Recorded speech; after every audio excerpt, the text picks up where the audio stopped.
Welcome to the Emerald City Sportscast. Wilson, as he throws deep downfield. It's going to be caught by Metcalf for the touchdown. Hosted by longtime Northwest sports journalist Dan Viennes. Here's a drive deep to left. He has done it again. Wow. Kyle Lewis, 3 games, 3 home runs. Mariners have a 5-2 lead. Brought to you by Hollywood and Vines Recording Studio. World-class audio recording right in the heart of the Woodinville Winery District. Wide receivers to either side. Russell takes the snap, drops back. He's going to throw down the middle. He's got a man. The ball is caught. Game over, it is baby. a touchdown. The game is over. The Seahawks are going back to the Super Bowl. And now, broadcasting live from the Dan Cave Studios, here's your host, Dan Viennes. All right, everybody, welcome back to the Emerald City Sportscast. I am your host, Dan Viennes. It is July 7th, 2021. Hopefully everybody, I know at least here in Washington, is enjoying things being reopened again. Mariners at full capacity again over the weekend. Seahawks have announced that they will be at full capacity at Lumen Field this upcoming season, which is coming up quickly. Training camp just 3 weeks away for the Seahawks.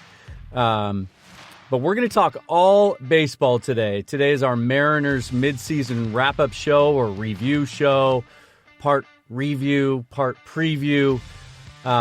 Longtime friend and guest and friend of the show, Eric Briggs, will be joining me to break that down in just a moment. But before we turn to baseball, let's stay on football. If you're watching, you can see the graphic. Let me bring that full screen again. Big show coming up on July 19th, just under 2 weeks now at Ozzy's Tavern in Seattle. It's in Lower Queen Anne on Mercer and First. Old school, classic, historic tavern in downtown Seattle. If you've never been there before, part sports bar, part neighborhood lounge, part nightclub. We're going to use it for the former. Really excited about this. Bill Alfstad and Keith Myers of the Seahawks Playbook podcast. They've been on my show. I've been on their show. One of the best Seahawk podcasts out there. If you haven't listened to it, you should definitely check it out. We started kicking this idea around a couple of months ago when Bill said that he was going to be coming up to the area and visiting. Bill lives in Arizona. Keith lives in the Portland, Vancouver, Washington area. And so it started as just kind of a brainstorm, and now it's a thing. The three of us are going to get together at Ozzy's and do a live, kind of a combined crossover episode of our podcast. The three of us, we're going to live stream it, and then we'll both post it to our respective podcast platforms. And we're going to do a Seahawks training camp preview. It's going to be 2-3 hours long. It's going to be during happy hour at Ozzy's from 3 to 6, so come on down and enjoy the specials. We got some cool giveaways. We've got Seahawks preseason tickets to the Chargers game to give away. They're my tickets. They're good tickets. Don't screw them up. And we've got 5 Fanatics gift cards to give away as well. Get all the Seahawks swag and gear you want. Some other things we're working on also, and it's going to be a fun atmosphere. Really hoping for a good turnout down there so that we get some interaction with the live crowd. We're going to have you get to fill out raffle sheets on that. You get to turn in questions. We'll take the best questions. We've got a couple of live guests set up. Corbin Smith of Seahawk Maven will be joining us as well. We're going to try to make this thing as big as we can. So it'll be live, but we want you to be there in person. Again, that's roughly 3 to 6 during happy hour at Ozzy's in Seattle, July 19th. That's a week from this coming Monday. So we'll leave that up there for just a moment. But until then, we're going to talk mostly baseball. And this is part of the reason you haven't heard from me much in the last month or so. It's a lot of things combined. After the draft is always kind of a letdown. Very intense around that time, free agency and the draft. And then there's kind of a dearth of news after that. It's early in the baseball season. A little bit of burnout goes into that, and things have been picking up. Life's busier. Things are opened up again. Work's busier. So took a little time off, but it's time to get back into it. Eric and I are going to go over, basically, we're going to look back at the first half of the season. kind of give you some of our thoughts on pleasant surprises, biggest disappointments, where we think this team really is. A lot of debate out there. Should they go for it? Should they be aggressive at the trade deadline? Should they stay the course? Some people are getting impatient with the rebuild, getting impatient with Scott Servais and Jerry Dipoto. They want to win now. It's understandable. Is it the right time? What about Mitch Haniger? Should they trade him? Should they trade some of their bullpen pieces? We'll discuss that. We'll actually look ahead to the draft as well, happening this weekend, later than normal, in conjunction with All-Star Weekend. I actually think it's a good move by MLB. We'll talk about our favorite draft prospects. The Mariners hold the number 12 pick. And then we'll look ahead to the second half of the season and discuss where we think this season is going. So let's just get right into it. Let's bring Erik in from his his palatial estate in the Phoenix, Arizona area. Thanks for joining us again, Erik. How you doing, buddy? Okay, hang on. I am not hearing you. We are having technical difficulties. And it's because I had you on mute. That was my fault. I told you I was going to be rusty. You did. How are things down there in the desert? Everything's great. Loving this 115-degree weather. It's just phenomenal. Hey, you know what? For the first time ever, people up here can sort of relate. Because for 3 days last weekend, the Phoenix area was the only place in the country last weekend that was hotter than Seattle. As a guy who spent a lot of his life up here, try to wrap your head around that. I mean, it was crazy to be here in it, but that had to be weird for you even looking at the forecast and what was happening up here with the heat wave. I actually felt very bad for you and everyone else that I hold near and dear up there because I know none of you, besides yourself, were prepared for the NFL of triple-digit heat. Yeah, I think I saw a stat. I think it was something around 40% or less of homes in this area have air conditioning. Down there, it's 99%. I can hear your air conditioner going in the background. It's a little different. And I get a little bit annoyed, and this even happens up here when it gets, you know what it's like up here. When it gets over 88, people start to complain. And then you always get the people from other parts of the country that chime in and, oh, poor you, and we deal with this all the time. Well, it's different. It's different. We're not acclimated to it. We don't have AC. It was like I was in a dream. Like I would open the back door to let Zoe out to go to the bathroom, and it felt like I was opening a blast furnace. It was just weird. So I don't know how you do it on a day in, day out basis. I was down there for 3 months in 2016, but it was August, September, October. I think it was upper 90s, kind of felt like 90. I never got to see the good stuff. I've seen it now. Well, listen, let's talk about some baseball. The Mariners aren't quite at the halfway point. They've got the rest of this homestand against the Yankees and Angels to wrap things up. An ugly 12-1 loss to the Yanks last night. They dropped to 45-41. So we're technically past the halfway point. Third place in the American League West, 8 games behind the Astros, who annoyingly are still good. 3.5 games behind the A's, and 3.5 out of the wild card. So 3.5 games behind the A's for the second wild card, 4.5 out of the first wild card with the Rays. They land 1 on the All-Star team in Yusei Kikuchi. Let me start with this. At the beginning of the season, if I had told you that after 86 games the Mariners would be 45-41, would you have taken that? Of course I would. As a matter of fact, I think if you remember, I said this year when we did our season preview was if we hit 500, that's an accomplishment. But I also prefaced it, I said, but I don't think it's also an unreachable goal. I knew it was a very reachable goal for this team. Now, if you would have told me what happened to Marco and Paxton and Lewis, now you add that in and you still say we're 45-41, then I probably would have been like, I doubt it. But, I got to say, Flexen, Kikuchi, the bullpen, Haniger's played well, Francis played well, Fraley on fire. Crawford has turned into a legitimate bat so far through the first 86 games. So, I mean, there's a lot of huge upside there. Yeah, you touched on some of that stuff.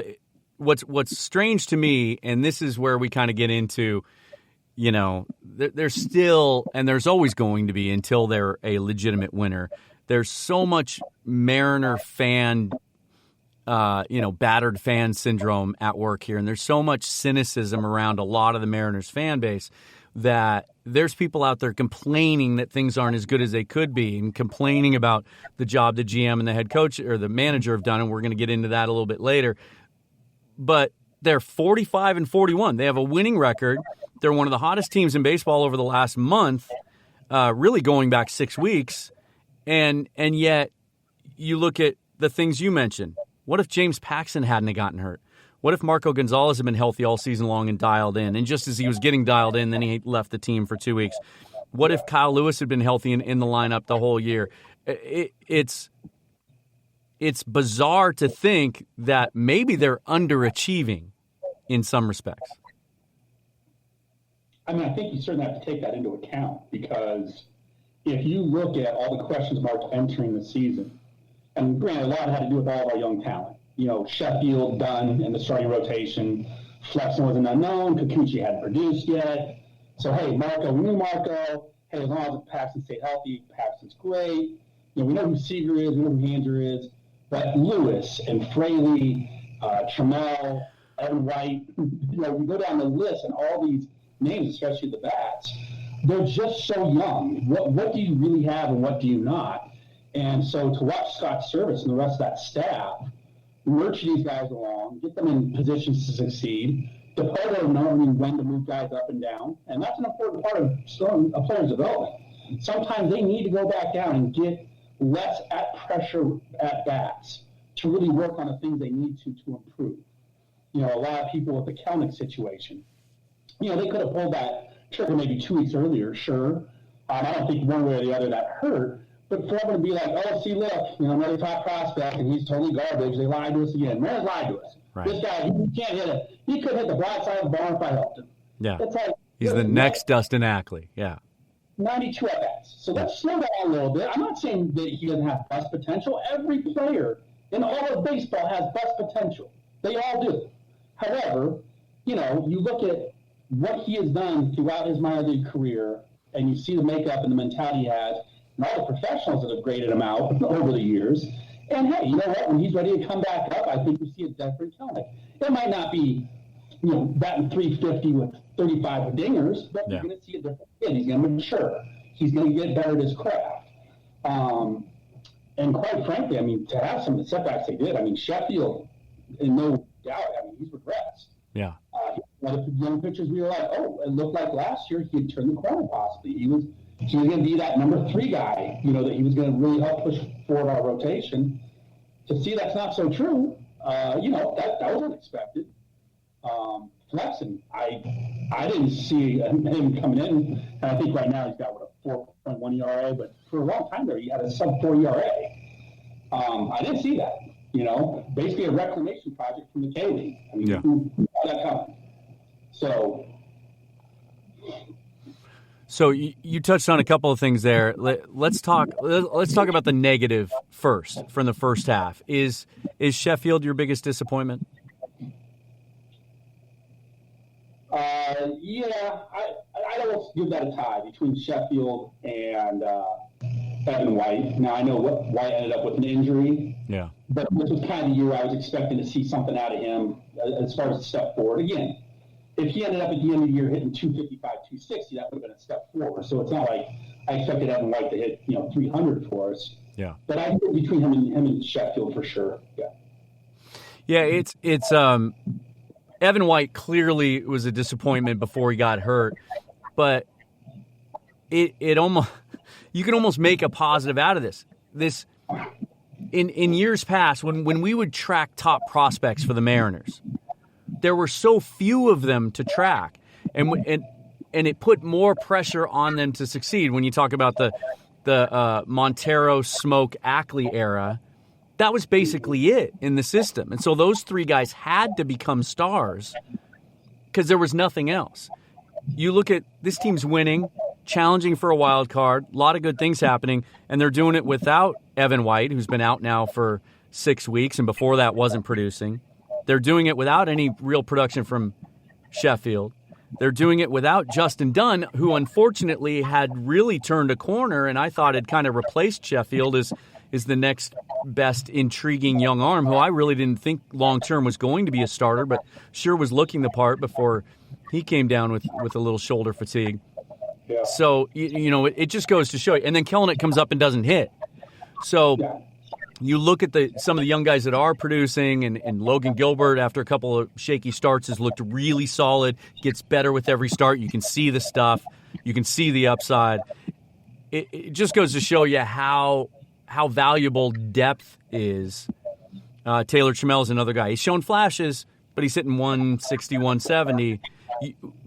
There isn't the pressure for these kids to come up and destroy right out of the bat.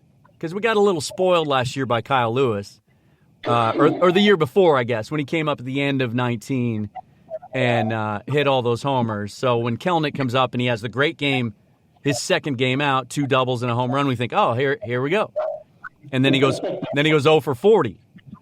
Yeah. So they're really doing this without a lot of production out of their top prospects, and with a lot of injuries and a couple of key disappointing performances. So what is it? How have they won 45 games? What is it about this team?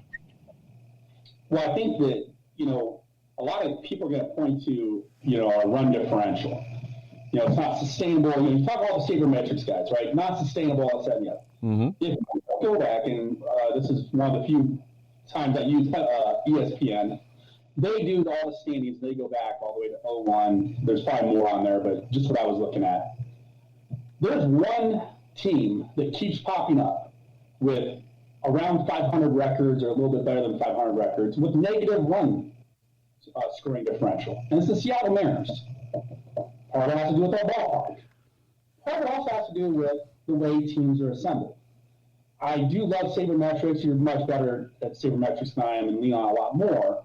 But I also don't like people that completely just buy into them. And you cannot argue with them, because if the number says this, well, the one thing no one can measure, or else everyone would nail every draft in every sport and every player would be an all-star, is the human factor. Yeah. You cannot quantify the human factor. This team has shown that it will fight and scrap all the way to the end.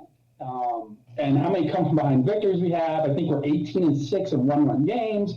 We're 9-1 in extra innings. We're 10-1 now in extra inning games.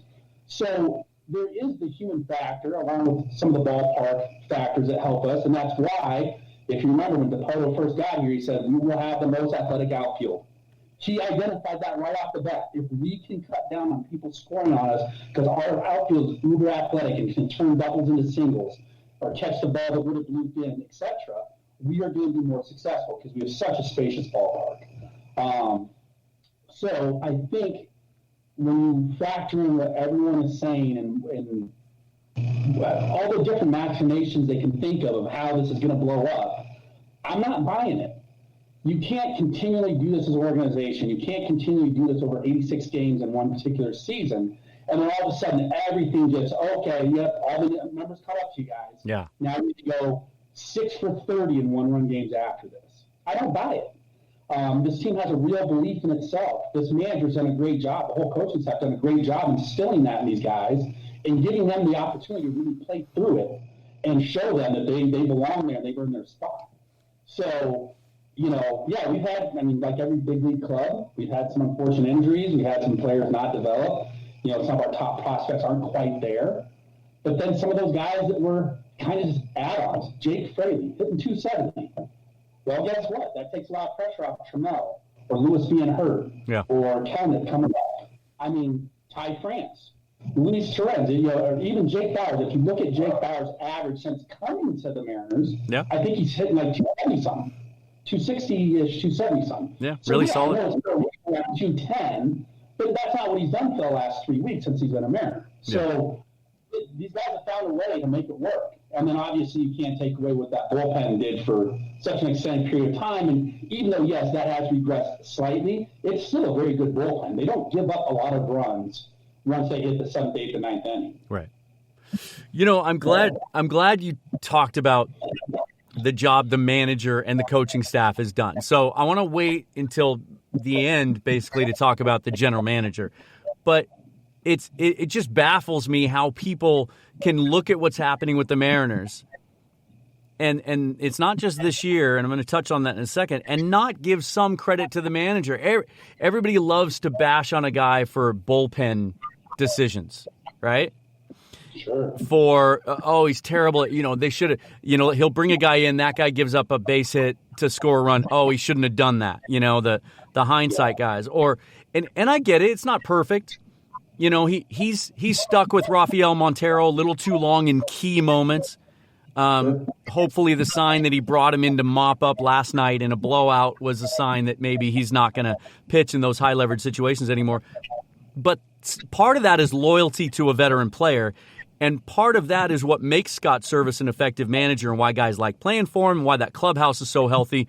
And here's the thing. I tried to find out because I was reading a story about this year, and you gave the stats, all the one-run victories and all the extra inning victories. And I tried to find his career record since 2016 in those. And I couldn't, but I did find a story from 2018 when he signed his contract extension.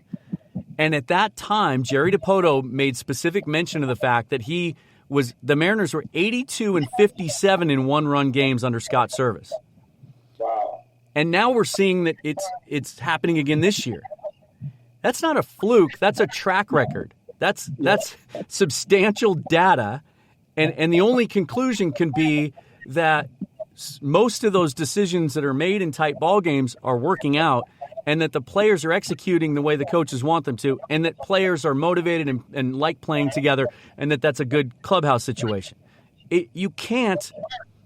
There's no perfect managers in baseball. There's maybe 3 or 4 that are considered elite. They're essentially interchangeable, even with the good teams. Yeah.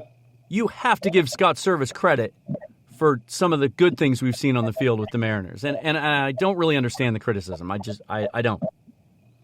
Well, I think a lot of times, too, with especially the Mariners side of the fan base up in Seattle, what I've also noticed is, they are, fair weather fans, which is fine. We as sports fans deal with people who take it as seriously as us or not as serious as us, and that's fine. Whatever, your interest level is your interest level.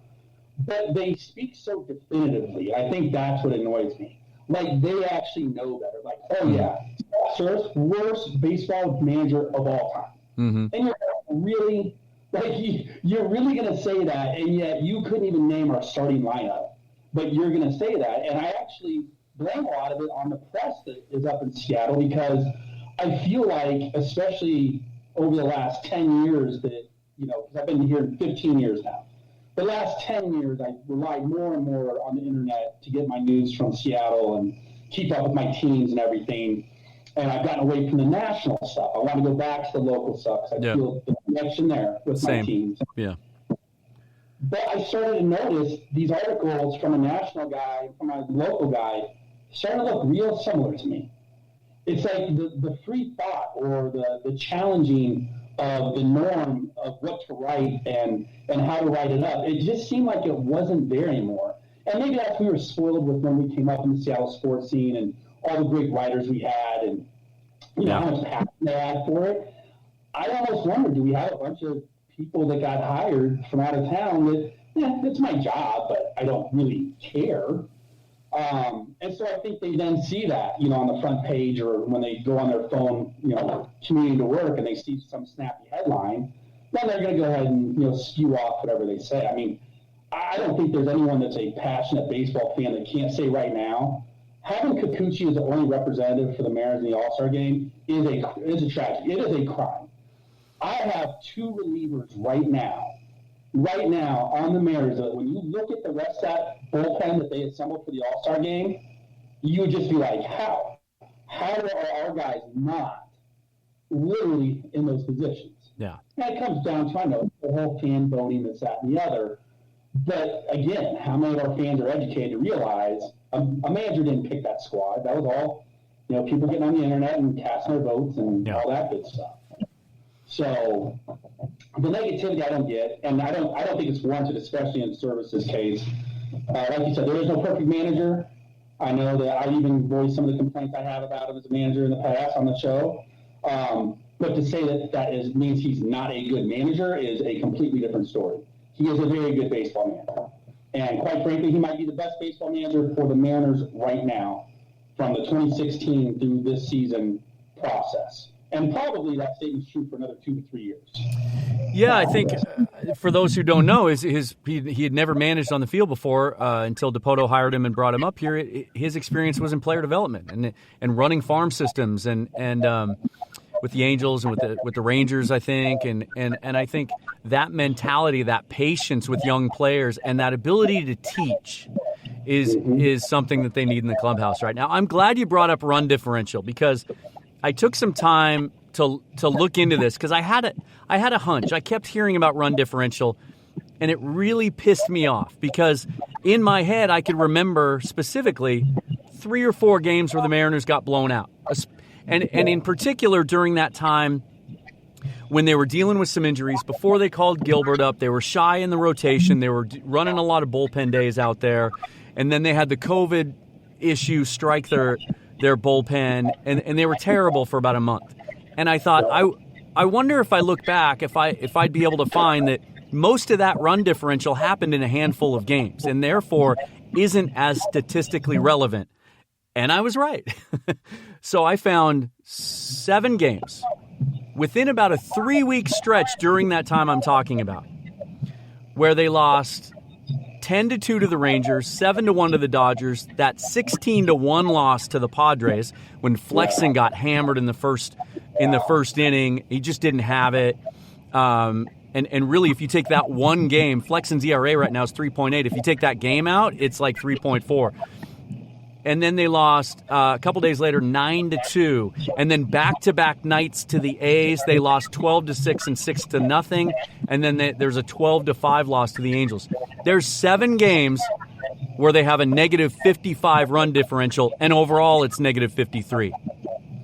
So what it means is they're not deep enough to avoid blowouts, and it's going to happen sometimes. And they were going through a period where they were shorthanded.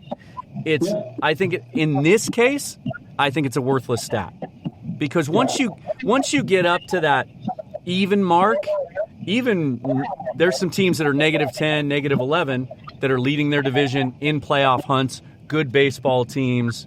I think the Yankees are -1 or -2 right in there, or +2 that we're playing right now. It's not that different.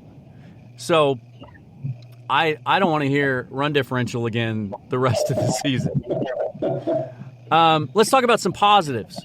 Who have been your most pleasant surprises this offseason? I know you've touched on a couple of them already, but let's get into it. Kikuchi and Flexen. Obviously, we've been waiting on Kikuchi for year 3 now of what were we getting finally, and it showed up. It showed up in a big way this year. Flexen simply because, again, reclamation project from the K-League, so you didn't really have an idea, and he's done well, and he's been very consistent outside the one flyer with the Padres we just touched on. Yeah. I was happy to see Ty France bounce back after his struggles. I know he's still only hitting the mid-260s, but when you saw how quickly things went bad for him and then work his butt off and now turn it back around and things incrementally get better, that's a positive sign for me. I really like seeing that. Fraley, wow. I mean, he started off the season looking just like all the other young guys. I mean, wasn't his batting average somewhere around 170? Yeah, and he couldn't stay healthy, and yeah. Yeah. And then J.P. Crawford, I mean, we all felt real good about his defense, everything else, but then we also saw why they were so quick to give him up. Oh, boy, he just doesn't have the bat. Yeah. The bat just isn't there. And that's what we had talked about for 2 years, just no bat, no bat, no bat. And what this kid is putting together for a season right now, and again, I mentioned too about relievers. I want to know how J.P. Crawford's not on the All-Star team. I mean, that's crazy to me.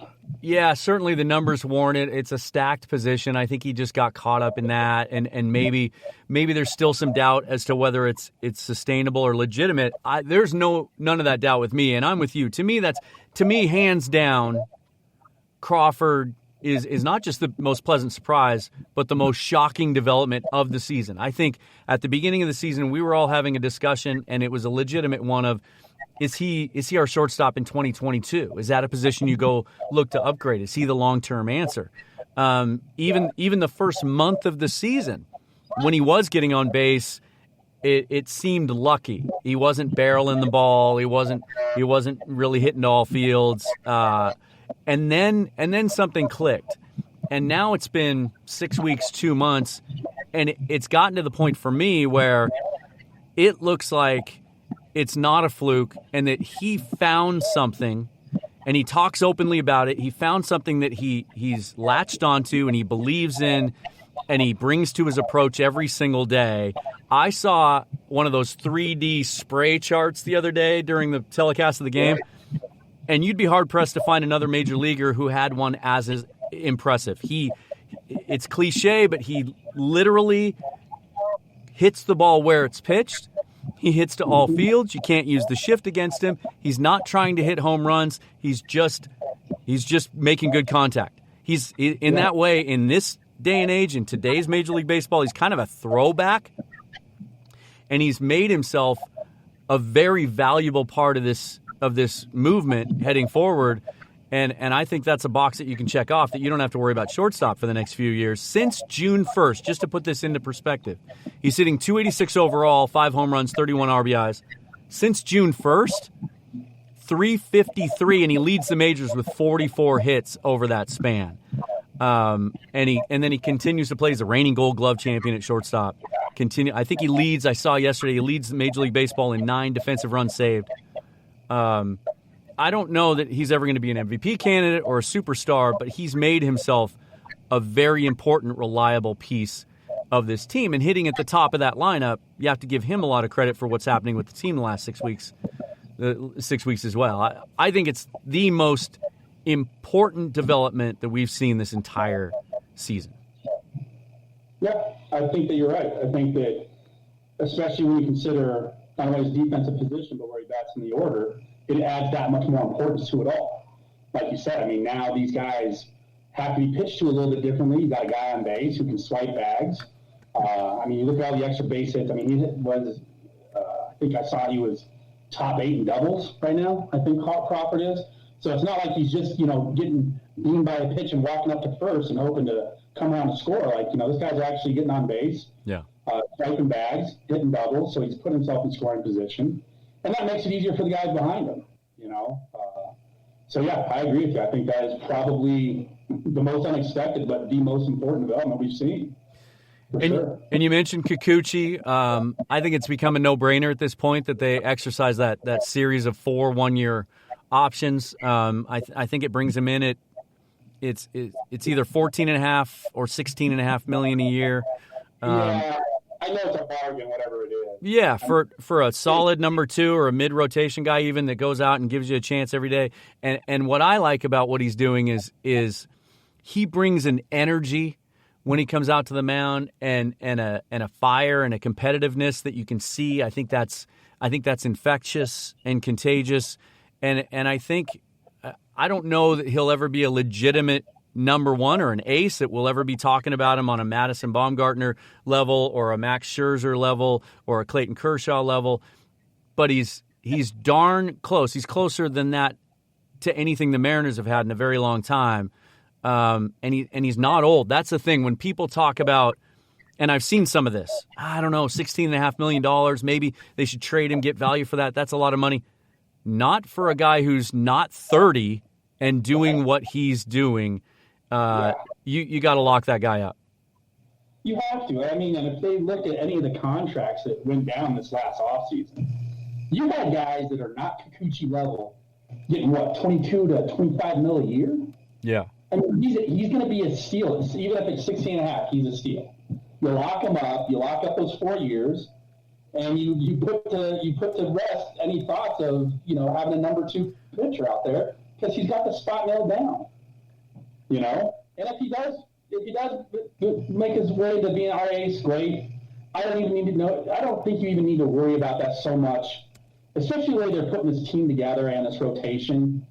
A lot of the old school stuff is starting to disappear. And I think the true vision of an ace, unless you specifically have that guy in your building, it's really faded. You don't have 30 aces anymore in the major leagues. Yeah. So, you have maybe 10, across the entire league that you can call a true ace. Yeah. So, and I like what you said about his mentality too, because I think it is infectious.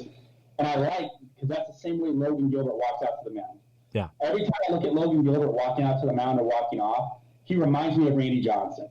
Not specifically the way he throws, but in that, just his demeanor and his mentality. Mm-hmm. Like, I want to strike you out, and if I don't strike you out, I want to hit you with the ball so hard you don't ever want to get in the batter's box again. That's what his face says to me every time. Yeah. I was wrong about Kikuchi. He turned 30 a few weeks ago, but still, usually by the time top of the rotation starters get to free agency, they're 31, 32, sometimes older, and they're going to cost you a lot more than that in the open market. Yeah, and the Mariners only have, when you don't count Kikuchi's option, $22 million committed for next year. It's a flat-out no-brainer. You talked about Flexen. Chris Flexen is one of those guys that I don't think will ever be an all-star. But he kind of reminds me, to pull from 20 years ago, he reminds me of Brian Holman before Brian Holman got hurt. Yeah. A guy who's just really steady, goes about his business, real professional, real analytical about how he approaches things, has all the pitches, figures things out as he goes along. You'll see him struggle with a pitch during a start, so he'll go to his secondaries and kind of find a different approach. He just seems like one of those, like the ultimate number 3 starter that you run him out there every 5th or 6th day. You know what you're going to get from him. You're going to win more often than not when he's on the mound. He's going to keep you in games and save your bullpen. He's been a lot of fun. Two of my pleasant surprises. I don't know that it's a surprise, but the first one is Mitch Haniger staying healthy. He never really had issues with injuries until 2 years ago, but then the ones that he did have over the last 2 years were so significant you had to wonder, I know we talked about it on the preseason show, is this a guy who's played too hard, run himself too hard, been too hard on his body and he's breaking down? It's not just the fact he's been out there every day and the Mariners have done a good job of managing his workload, but that he is who we thought he was when he's healthy. And kind of like I talked about with Chris Flexen, never going to win an MVP. Could have made an argument for the All-Star game this year with 19 home runs, but in a crowded outfield. But a guy that you run out there every day, you know exactly what you're going to get. He's going to come through in big moments. He's going to be consistent, and he goes about his business every day. And then here's my other one.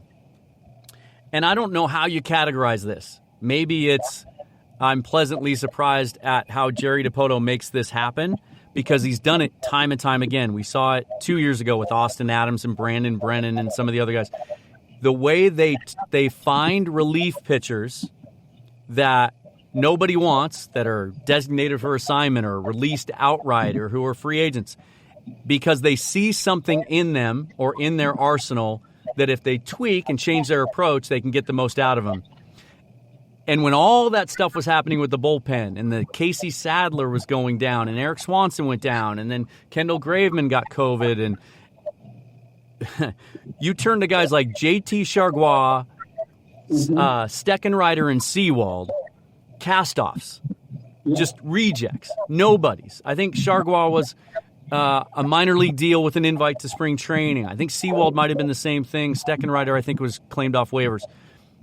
They have a combined whip this year, those three, of 1 in 76 innings pitched. That trio has only walked 26. They've struck out 94. They have become the anchor to that bullpen leading up to Graveman, who's kind of gotten his stuff back, it seems like, since he left. It's astonishing that the bullpen is as good as it is when you look at the names that are actually coming through and producing. Yeah. Well, I think that's something that you've seen year after year with what Dipoto's done, is we've always seemed to do it, like you brought up. I don't know if it's just something they saw in player development where they're like, hey, look, go grab us, boom, boom, boom, boom, boom. We know exactly what we need to fix. Or if they just utilize him differently. Maybe they're looking at a guy going, well, why aren't they having a guy in this situation? Or why aren't they having throwing more of this pitch? I don't know exactly what it is, but you're right. They've done a fabulous job. I mean, you can't knock them. To me, the poster child for this is Sewald. I mean, the guy's a kind of a journeyman, older pitcher, had mostly been a starter. And they bring him to Seattle, and they say, you hit 94 at times, you sit 92, 93. Your fastball is a major league fastball, but there's nothing dynamic about it. But your slider is fantastic. Just throw your slider all the time, and we'll bring you out of the bullpen. And it reminds me of Jeff Nelson's slider. Like, it has so much plane and break to it, and I think he's throwing it like 45% of the time, maybe more. And he's become, outside of Graveman, maybe their biggest weapon out of the bullpen. Because going into the season, what we thought the bullpen was going to be Montero, Middleton, and Graveman. Montero's been horrible. You could make a case that he should be DFA'd. Middleton's been mostly good. They sent him down a little bit to put some things together. He dominated at AAA, and then they haven't quite worked him back into the mix for some reason. But those three guys maybe are the MVPs of the season so far. I mean, you could definitely make the argument that if they could share it, that would be my vote. And just give it to all three of them. There you go. Let's talk about the second half and what we expect. What are a couple of key things that you're looking for, either from an individual standpoint or the team as a whole, not related to trades? We'll talk about the trade deadline in just a minute. Just some performance things that you're looking for in the second half. I mean, obviously on the performance side, the young guys continue their development. You don't want to see J.P. Crawford fall off a cliff or Fraley or France. So continue to see that development is what I'm looking forward to, that they put together over the course of the whole season. Not to say there's not peaks and valleys in there. It's baseball. There's peaks and valleys. Obviously, Logan Gilbert, Kikuchi, Flexen, want to see that their development and their not development on Kikuchi, but their performance is also staying on the same trajectory it is now. And then I'd say overall for the team, again, I still go with if they're a 500 ball club at the end of the season, I think that's a huge, major step as a organizational step forward in this rebuild process. So if we're within 5 games south of 500 or 5 games north of 500, right now, I think that's going to be huge for us. I do not expect this to be a wild card team. I think putting that sort of pressure on these guys at this point would also be a little detrimental to them.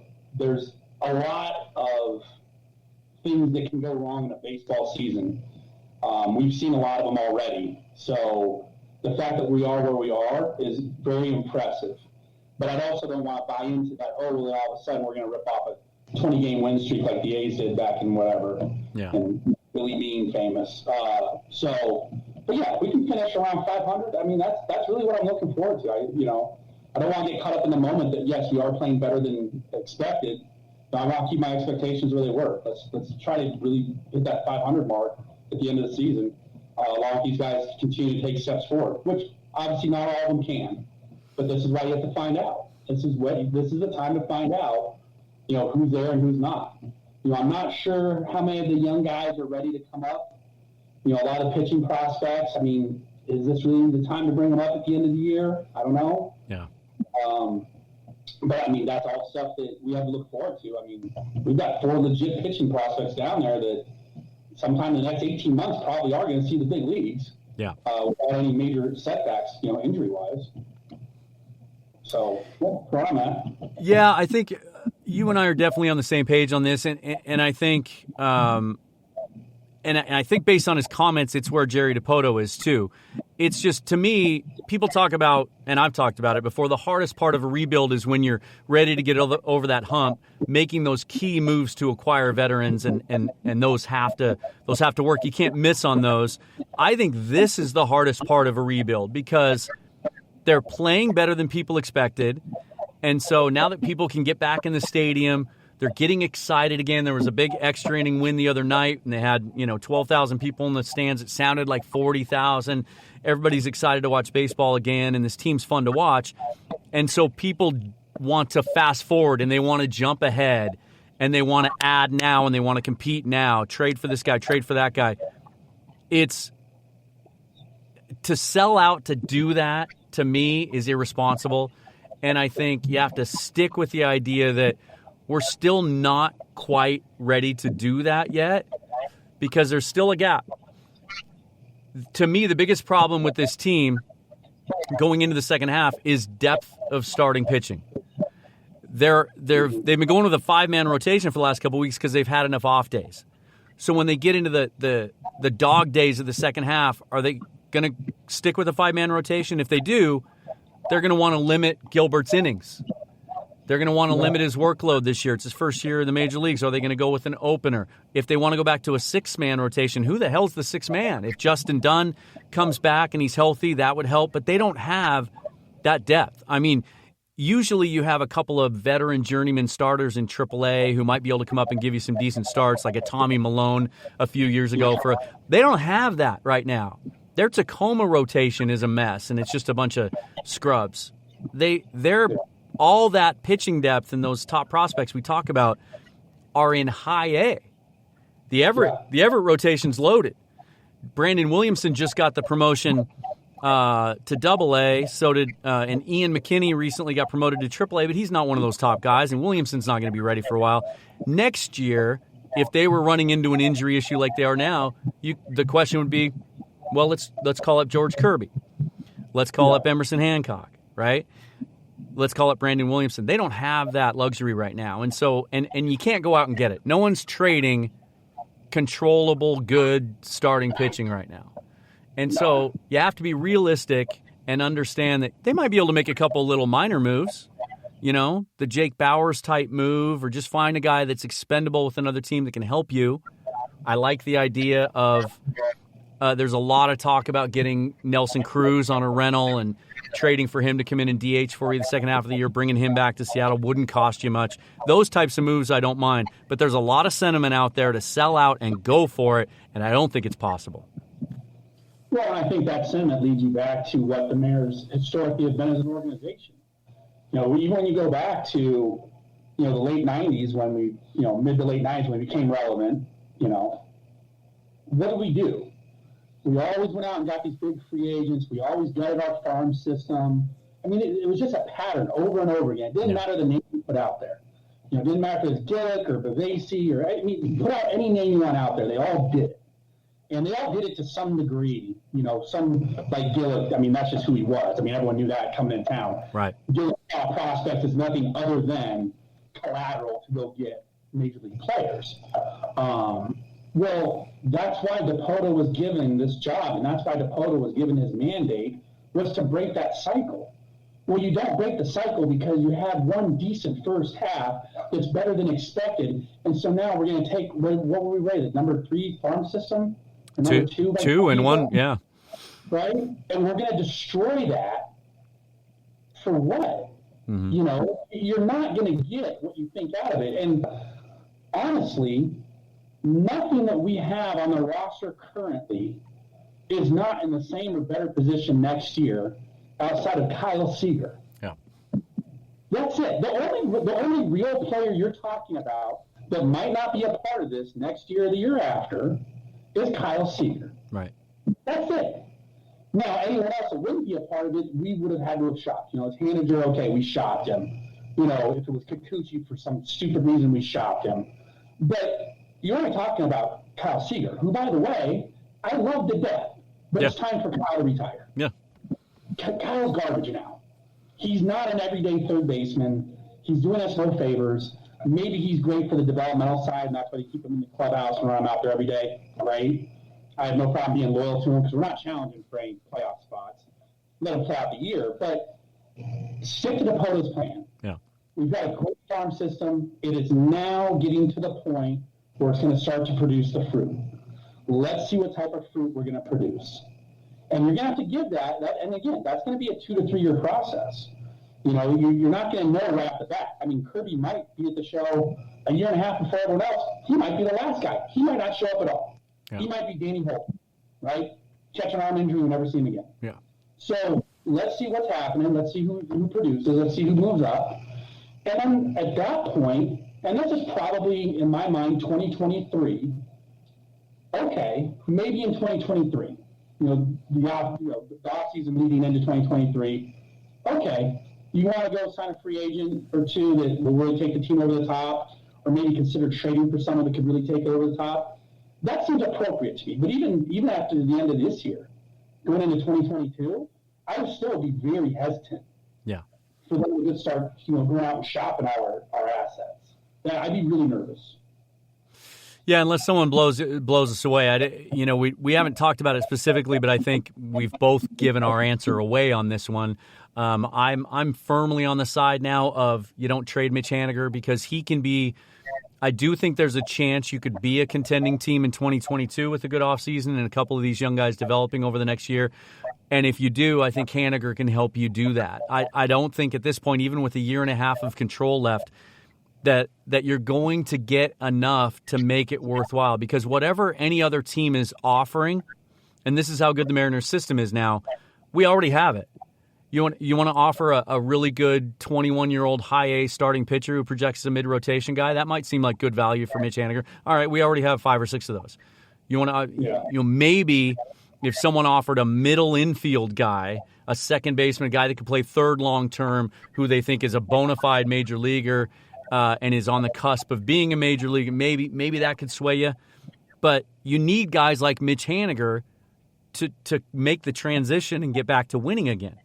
And to have a veteran in the clubhouse. So I hang on to him. And I'm okay if they hang on to him through next year, hoping that he can help them win, and he ends up walking away as a free agent and they get nothing in return for him. The value of having him for the next year and a half, I think, is more than that. And then with what you're saying about development of the kids, I think what I've got my eye on the second half, other than some of the things you touched on, I haven't even talked about Jake Fraley yet because you did such a great job, but he's so much fun to watch, and he's becoming the player that we hoped he would be when he came over for the first time. He just injects a lot of energy in that team and plays real hard-nosed, and he's becoming what I hoped Ben Gamel was going to be for us, but with more power. But Kelnick's going to come up again, probably very soon. Since his demotion, he's hitting .305. With an OPS over 1,000, 7 home runs. His K rate is only 14%. He's walking almost as much as he strikes out. He's been especially hot the last 2 weeks, hitting the ball to all fields again. I think he'll be up shortly after the All-Star break. I saw speculation this morning they could call him up for the next road trip when they go to Coors Field, hitter-friendly park. How does he do? Does he settle in? Does he relax more this time and start to produce? And then it's only a matter of time before we see Cal Raleigh. I think it's gotten to the point where you've seen everything that you need to see from him in AAA. He's hitting .322 with power. He's striking out 13% of the time. Like for a switch-hitting, power-hitting catcher, that's a ridiculously low strikeout rate. His defensive skills, I think, have developed to the point that there's no question he can be an everyday catcher back there. We don't have to worry about. We could have talked about Tom Murphy as one of our disappointments this year. We don't have to worry about taking at bats away from a guy like that, even though Terens has been hitting with power lately. Those two guys in the second half for me are the key to that next wave of prospects, and let's see how they develop because that'll go in a long way towards determining, I think, what they do in the offseason as far as pursuing free agents, which I think they will do. I do, which leads me to this. Let's talk about the general manager. Okay. There is a massive, it's not the majority, but it's a very vocal minority. And it's not a small minority. It might be a third of Mariner fans out there And I'm thinking of one guy in particular who's a very popular podcast host out there who I follow on Twitter, and he's always tweeting about Mariner opinions. And his opinion is so strongly rooted in the fact that Jerry Dipoto is a terrible general manager, should be fired yesterday, and that anyone that supports him is, I want to keep my language family oriented, but it is so in love with Dipoto that they can't see the truth. There's a lot of that sentiment out there, though. I do think, as you touched on, it's some of the older, burned-out, cynical Mariner fans who just assume that if you have the general manager of the Mariners plaque on your office door, that you're probably an idiot. His contract is up at the end of this year. He's due for an extension. There's some question as to why we haven't seen that extension yet. How do you view the job he's done and whether or not he deserves another long-term extension with the Mariners? Well, I think he's done a great job, honestly. I think he deserves another extension, probably in the range of 4 or 5 years, type of extension for sure. And I would just challenge all those people that hold the opinion that he's just terrible at his job or the worst ever. I challenge them with, show me the evidence of where he's failed us. He came into a situation where, quite frankly, we were bloated with contracts. I mean, bloated. Did everyone forget when Robinson Cano and company were in town, how much money was on our books? And in very few players. I think there was 5 players that ate up something like 85% of our payroll at one point. It was ridiculous. Yeah. We were, if not last place, dead last. As far as farm systems, we had no assets down there at all. And that was by everyone's measure, not by the objective eye. I'm talking about everyone out there. We were definitely the bottom 3 for farm systems for probably 5-6 years. Yeah. It was a long time. We had nothing. Now you fast forward to a team that out on the field, at least as of today, has a winning record, has young players that are developing, and you can see the actual development happen in front of you. It's tangible. It's not speculative. It's tangible. Yeah. You've got a top 3 farm system so that when you are ready to make some moves, when you feel like your team's there and you're only a piece or 2 away, and you got to go make the move, get that special player or 2 to take you over the top, you can actually go do it. If this was Bill Bavasi's team and we had the same conversation right now, the only difference is we'd have no one down in the farm system, and you couldn't trade for anyone right now. Yep. You'd be like, yeah, I hope we like it. Yay! Yeah. So I don't see how people can look at the tangible facts of the product on the field, the player development, and then the assets to go make this team better quickly if you chose to do so, and not say the man has not done a great job. Because we had none of those 3 things prior to him. None. Yeah. 1 year we win 86 games, next year we win 62. Yep. So it's not like we were a perennial 95-win team that was always getting to the ALCS. Am I missing something that they are all key to that I just don't know? Yeah. Yeah, I think a lot of it just comes from that's how Mariners fans think about the Mariners. When I see the criticism, I see really ridiculous reasons for it. Some people will cherry pick the trades they don't like Chris Taylor, Freddie Peralta.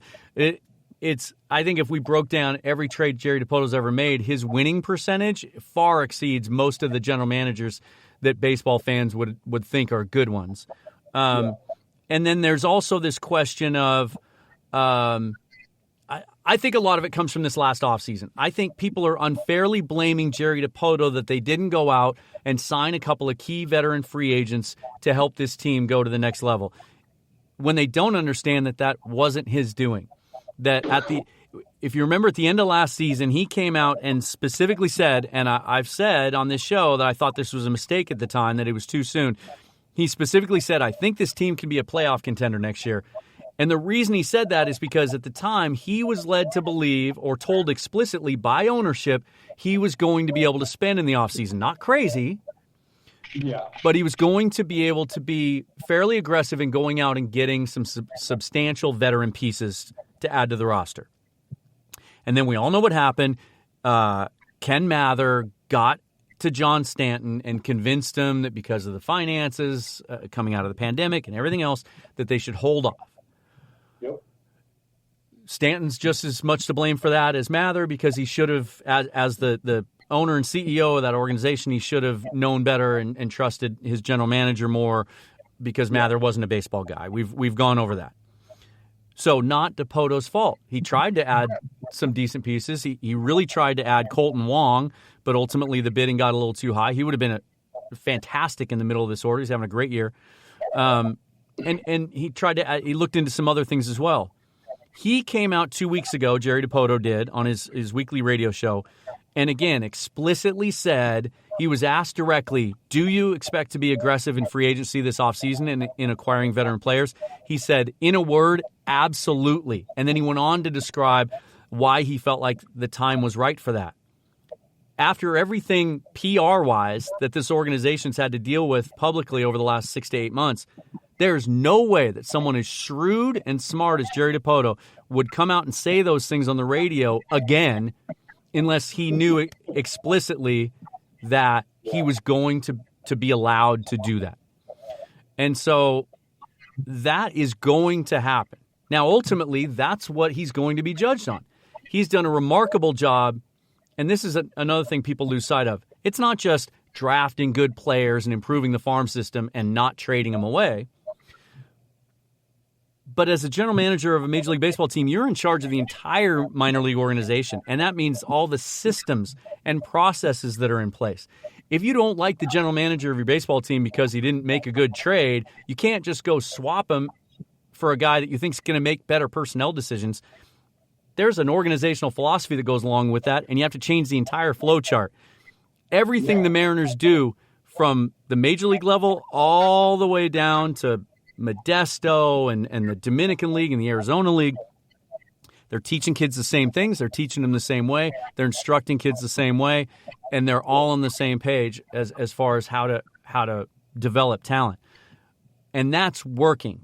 And so maybe he isn't good at the last piece of really building a 26-man veteran Major League Baseball roster where all the pieces work together and make you a contender.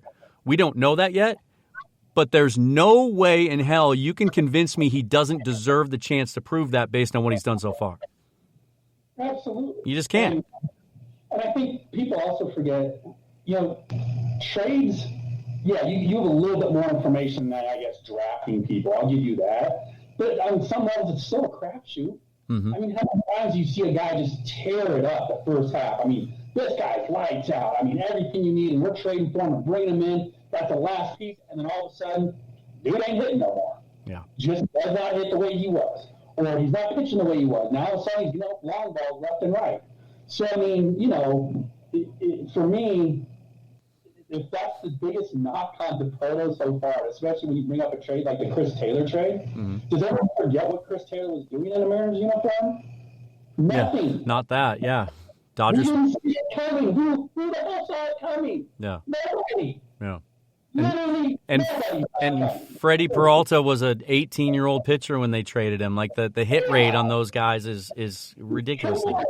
Yeah. So I mean, for people to act like they know better based off one of those sorts of trades, it's completely ridiculous. And you know what's funny? You know what I love? What I love is nowadays, because of the magic of the internet, is like you take that Freddie Peralta trade to the Brewers. He's turned into a fantastic pitcher.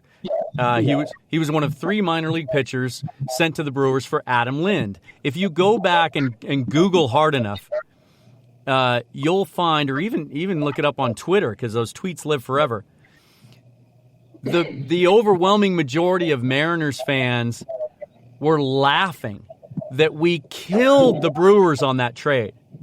Yes. That we got Adam Lind for that?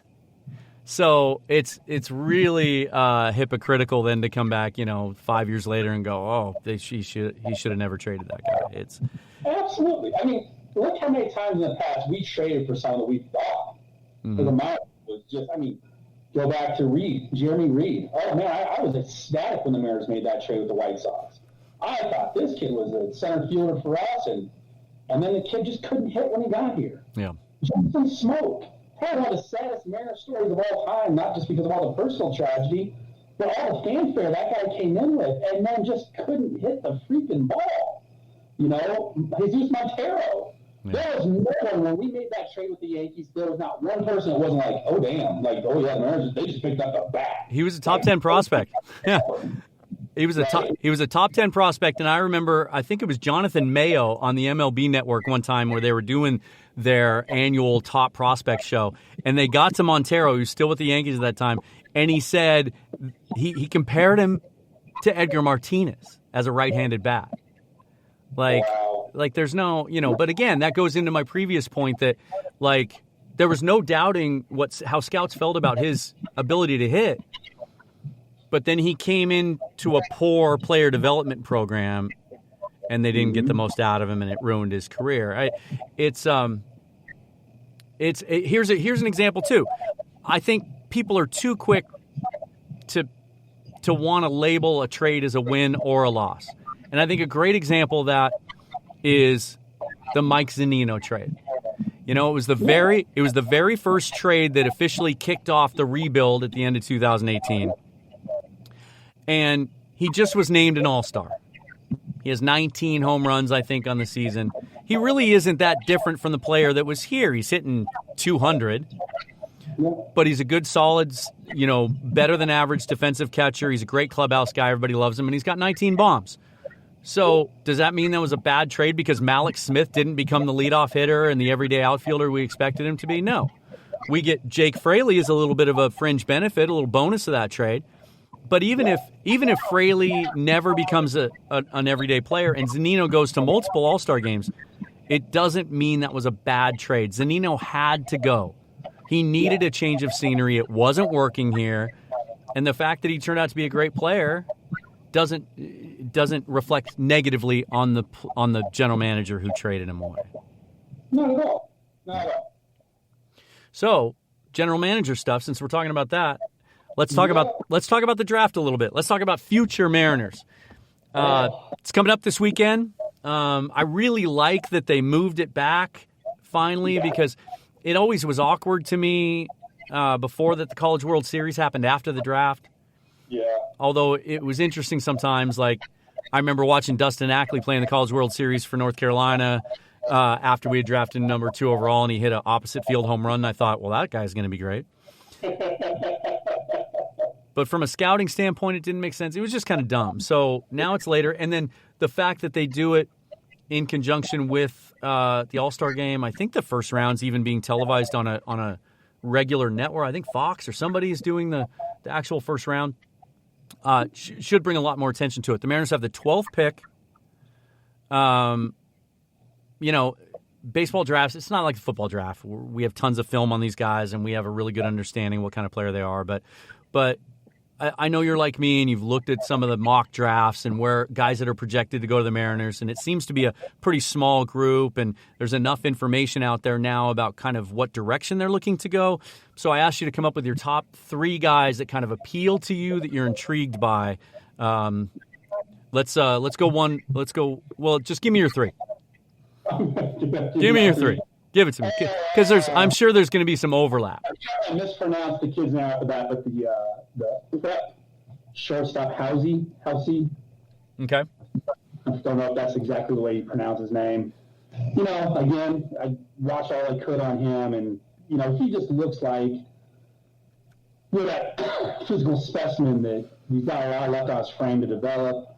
Obviously he's a prep kid, so that makes it tough because prep position players, that's really a 4 to 5 year earliest window before you'd see them. Yeah. Honestly.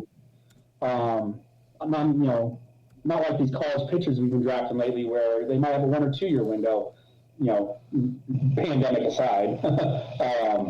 So Housey, obviously the shortstop from UCLA, which we've been linked to by almost everyone, McLean.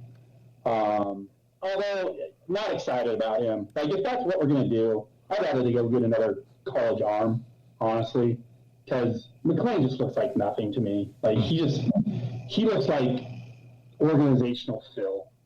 Like I just don't see it. You know, he doesn't hit. He doesn't hit for power. His defense is decent. I wouldn't be surprised to have him move out shortstop even and end up as a center fielder maybe. His arm's not great. So, but McClain, I guess, is the other one. And then I really like that. What's his name? He's the prep outfielder, Walker. Oh, what's his name? Oh boy. See, I should have wrote this down. He's out of Florida. Dang it. Anyways, there's a prep outfielder. Trust me on this one. He's got great hair. But again, you have to realize he's got a 4 to 5 year development window at the earliest. But kid just looks like a 5-tool player. You know, everything I read up on him. You know, he's got the arm, he's got the legs, he's got the bat. It sounds like the power part of his bat maybe isn't there, so maybe not quite a 5-tool, or like a 4+ guy. But again, that's another one I'd like to see. I'm a little more open to them doing some prep guys at this point, now that we've got so much depth in our organization. Yeah. I'm not so scared of them taking some prep guys on. The other thing that makes it hard with the Major League Draft is the players of all the drafts have the most power. You know, they start tell a team, I wouldn't sign. If you're not going to give me X amount of dollars over slot, I'm not signing. Right. So you can have people drop that you're like, oh my God, I never thought we'd get a chance to draft this guy.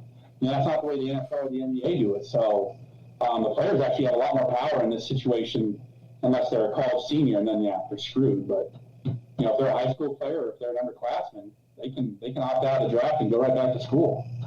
So yeah, that just made me think of something too. It'll be interesting to see how this the new rules and laws concerning profiting off your name, image, and likeness will have any effect on baseball. I don't think there's the appeal at this point where a lot of money is going to be thrown at these baseball prospects because the viewership just isn't as big and these kids don't really become big stars. But maybe over time, once they kind of get the wrinkles ironed out from how they do it with football and some of these things get leveled out, if there is a kid that comes along, I'm trying to think of the kid last year who was the big power-hitting first baseman, the blonde kid that the year before won a bunch of home run derbies when he was like 17, so he got a big name. And now I can't remember his name, so obviously that tells you that he fell off a little bit, didn't play as well as senior year. Boston got him at the end of the first round. But every once in a while, a guy like a Bryce Harper comes along whose name is so big that, you know, maybe these kids, if they don't get what they want because of the slot value, maybe they do go to college for a couple of years if there's a chance to make some money off their name. And just a little side note there, it'll be interesting to see how that develops. So I'll start with we had one name that was on both of our lists, and we disagree slightly on McClain, but here's my disclaimer. I had to talk myself into the fact because there is a lot of buzz around that the Mariners really would prefer a college bat in this spot. yeah, They would especially like to get some help in the middle infield because it's really the weakness of their system. sure. McClain started the season really poorly, wasn't hitting home runs, had a wrist injury, had to have a little procedure done on the wrist. Since then, he's played really well. And he's gone on a power surge. I think he had 7 home runs in a weekend series or something ridiculous like that. But you're right. He's not the kind of player that is dripping with tools, although he's a 70 grade runner. He's plus runner. Good bat to ball skills, good contact hitter who some scouts seem to think is going to develop enough power that'll be at least part of his game. 5'11", 180.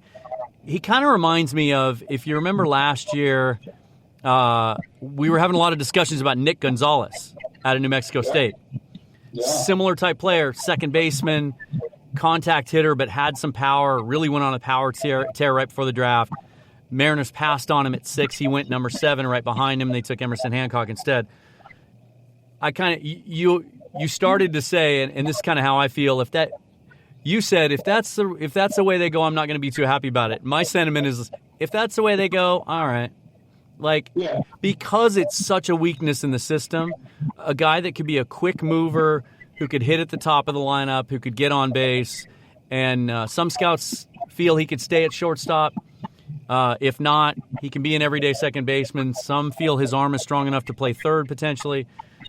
He would be number 3 on my list, not number 1, but I'll be okay with it. Not excited, but okay with it. The guy that I really like, but that seems to be rising in mock drafts and sounds like he's tied to some other teams and won't be there at number 12, is Sal Frelick, the outfielder out of Boston College. Super interesting player. I don't think he's going to. Super interesting. He's only 5'9", 175. 80. He's a plus runner. Outstanding contact hitter who doesn't hit for power at this point, but some scouts think he might develop a little bit of pop. But just sounds like a guy who can play all 3 outfield positions. Legitimate center fielder. Can play every day there. Legitimate leadoff type hitter. But that's a guy that, as every day goes by, it seems like he's less and less likely to fall to the Mariners.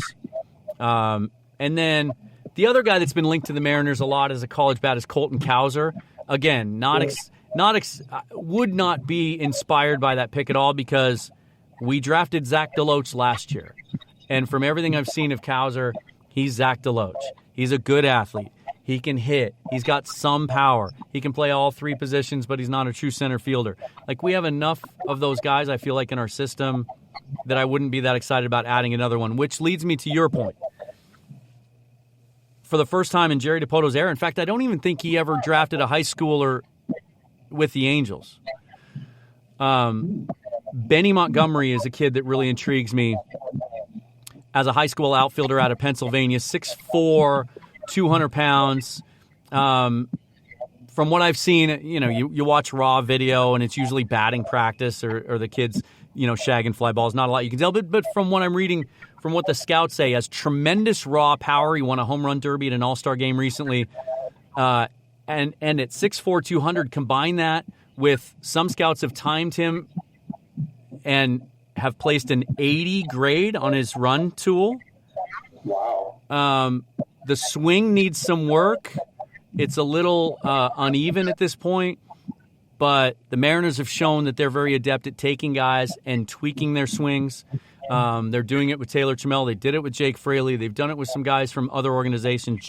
Jake Shiner, who came over from the Phillies a couple years ago, and is really tearing it up at Double-A. He's another guy they did a swing change with. So I don't mind this year taking all right, so some technical difficulties there. This just doesn't happen, but the Wi-Fi at the Dan Cave Studios just decided to take a dump. Literally, just cut out. No Wi-Fi. But got a hold of Erik, thanked him for coming on the show. We were about to wrap things up anyway. We had just finished up our 3 kind of favorite draft targets of the Mariners for the upcoming draft this weekend. So that's going to do it for episode 19 of the Emerald City Sportscast. Thanks for listening. I want to remind you again, Seahawk fans, mark your calendars. A week from this coming Monday, July 19th, Monday the 19th, from about 3 o'clock till 6 o'clock at Ozzy's Tavern in Seattle, a live-streamed, live podcast event where I'm going to combine my podcast with the guys from the Seahawks Playbook podcast, Bill Alfstad and Keith Myers. They're going to be in town. It's a very special event. We want as many people to show up as possible. We've got some great giveaways, Seahawk tickets, Seahawk gift cards, great food and drink specials. The folks at Ozzy's are really kind of rolling out the red carpet for us. It's going to be a lot of fun. So be there early. Come for lunch. Come for before happy hour. If you come before 3 or after 6, then you'll get a chance to chat with me, chat with Keith, chat with Bill. If you get there early, you can fill out your raffle, get in on the giveaways, give us your questions. We can address those. Corbin Smith of Seahawk Maven is also going to join us, and we're working on a couple other things at this point too. So please turn out. We would love to see you all at Ozzy's. Until then, that's going to do it for me. I am Dan Viennes, host of the Emerald City Sportscast, emanating from the Dan Cave Studios, just down the road from the Seahawks VMAC headquarters. Follow me on Twitter at Seahawks Forever. Subscribe to the YouTube channel, Emerald City Sportscast. And if you can give a review to the podcast, that really helps as well, too. Next week, very special episode, we will recap the Mariners draft in detail with none other than Jason Churchill of the Baseball Things Sportscast and prospect insider Mariners.com. Nobody knows the Mariners farm system inside and out as well as Jason. He's going to come on to break down the draft with me. That's next week. And then the week after that is the live show at Ozzy's. Thanks for joining me. Have a wonderful weekend, and we will see you next week. Thanks for listening.